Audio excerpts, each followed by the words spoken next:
What is going on, Bold Nation, and welcome to another Destiny 2 video. In today's video, I'm going to teach you how to beat the final boss of the Leviathan Raid, Emperor Calus, and how to bring him down to his knees and break him down so you can be successful on doing this raid. Now, I'm going to tell you right off the bat, if you're trying to attempt this raid, you're going to want to have team communication. That's the first tip I want to give you.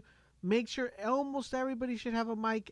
I mean, I don't see how people could play without a mic on this one because you're going to need a lot of communication from everybody in order to do this. So what's going to happen at the start, you're going to be presented, everybody's going to spawn inside. Once you activate the raid, you're going to get a bunch of ads that spawn. Now, all these ads will be spawning. You're going to want to clear out that room and get that room situated. But once that room is clear is when the stuff and the mechanics come into play.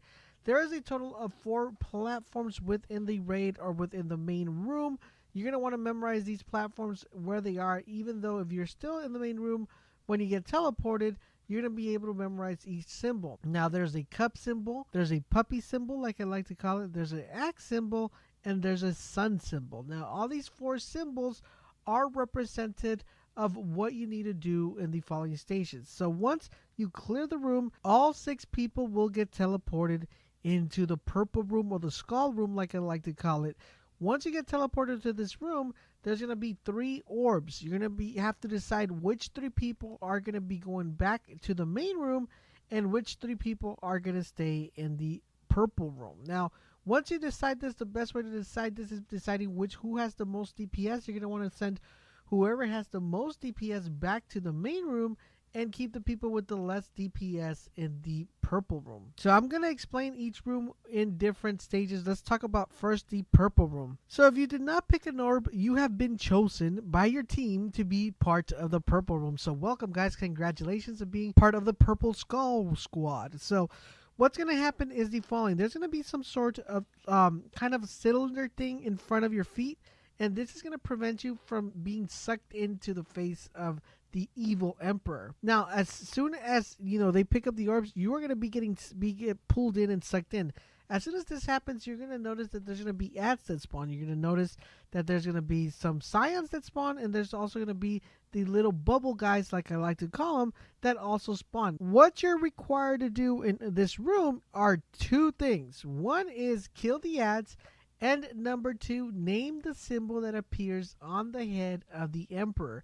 Now, each individual person will have its own symbol that will display for them. The symbol that you see will not be the same symbol that your friend and your partner that's in that room will see. So you got it. That's what I'm saying. A mic is very important for this part. Now, you're going to read this symbol out to the people who are on the main room. But once we get done with this, kind of explaining what happens in the purple room, we're going to go back into the main room. So what your main objective, once again, is clear the ads and make sure you name the symbols that are on top of the head. Once you've done this consecutively for 4 times, you are then going to be very close to his face. Once you're very close to his face, he's going to start spitting goo at you, which is going to be a bunch of skulls that are going to be coming at you. You're going to want to shoot these skulls with with an assault rifle, or you could go invisible and dodge them.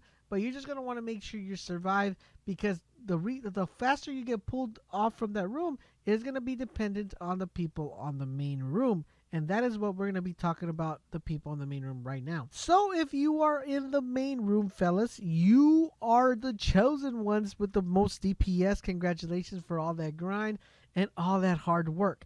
So once you're in the main room, your friends are going to be in the purple room, and they are going to be reading off symbols. Now, in this main room, there are 4 plates with all the symbols that are represented. Once again, the symbols that are a axe, a puppy, a sun, and a cup. Now, the person on the other side, on the purple room, is going to read 3 symbols to you. Now, out of all these 3 symbols, the one that does not get read to you, is the one that one of you is going to have to go into the science bubble and punch him. So, for example, let's say they read puppies, cup, and sun out to you. Which one is the one are you going to go ahead and hit? You're going to go and hit the axis, so you could go ahead and start that. So every time they read that off, it's about 4 times that this is going to happen.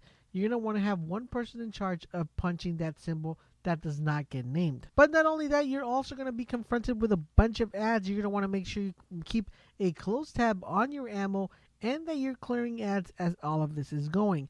Once you've done this consecutively for 4 times, then the Emperor is going to go into kind of like an aura stage where he's calling out the sun, and you're going to want to go ahead and shoot him.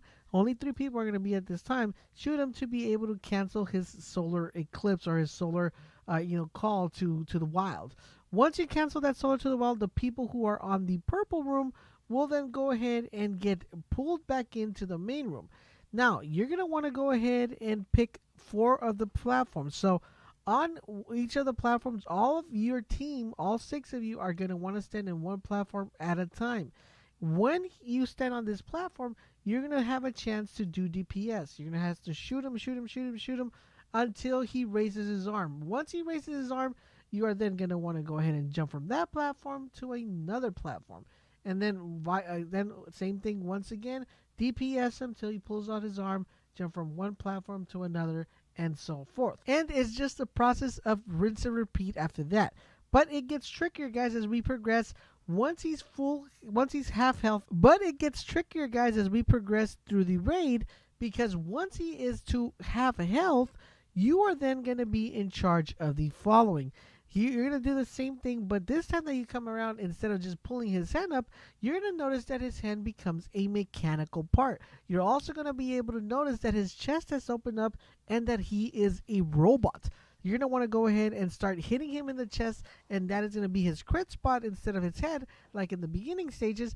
And you're going to want to be careful when he pulls out his gauntlet gun from his arm, because then he will shoot you and kill you all. So make sure, instead of seeing his hand go up, just see when he's about to shoot you with his gauntlet, and go ahead and jump off to the other platform. Now, once you've gone ahead and got him to, I would say, maybe 35% of his health, he is then going to become even more trickier, because now he's going to be able to summon a big atomic bomb or solar bomb that's going to come at you, and you're going to want to pay attention when his arm goes up and he throws out that fire, because he could go ahead and shoot that fire to that platform and kill all of you guys. So you guys are going to be careful when that comes about. Once you are through all these stages and you have him to a low health and he is about to die, he is going to do what Oryx used to do back in the day. You're going to, his health is going to be completely gone, and you're going to want to go to the DPS phase. Once you go into this DPS phase, you are going to want to make sure that you unload every single thing that you have. Even if you have to throw your controller to the screen to make sure you hit him, you're going to want to make sure you do that just to make sure you knock him out. I'm just playing. Don't throw your controller to the screen. It's just a little joke. And now, guys, if you have done all of this correctly, you have now completed the Leviathan Raid and have noticed what has happened to the Emperor. I won't go ahead and say what happens to him because I don't want to spoil it for you, the people who have yet to complete it, but it's something that's quite interesting. Now, as far as what type of loadouts you should bring for this raid, I will have a video up for you guys as soon as I possibly can to give you guys my recommendation and weapons that you guys should be using for the raids, plus what subclasses do you guys want to be using. If you guys would like to see that video come out ASAP, let's try to get this video to 500 likes, and if we do, that video will be up so fast that you won't even have a chance to blink. So I hope you found this video helpful and informative. If you did, make sure you guys drop a comment and a like, and guys, please let me know if you guys have completed the raid and if you have gotten any loot, and if you guys plan on needing help for the raid, please let me know in the comment section down below. I hope you enjoyed the video and found it informative. Now, if you did, please remember to help me out by liking the video and, most importantly, sharing the video with your friends. If you want to stay up to date with all things gaming, make sure you hit that sub button. And if you want to get in touch with me and stay informed on the latest things that are happening in the channel, the best way is to hit me up on Twitter at GFLaserbolt. The link is down below, and also follow me on Twitch. If you would like to support the channel, you can always join the Laser Nation by supporting us via Patreon. Once again, the link is also down below. Thanks for watching, and I will catch you guys on the next video.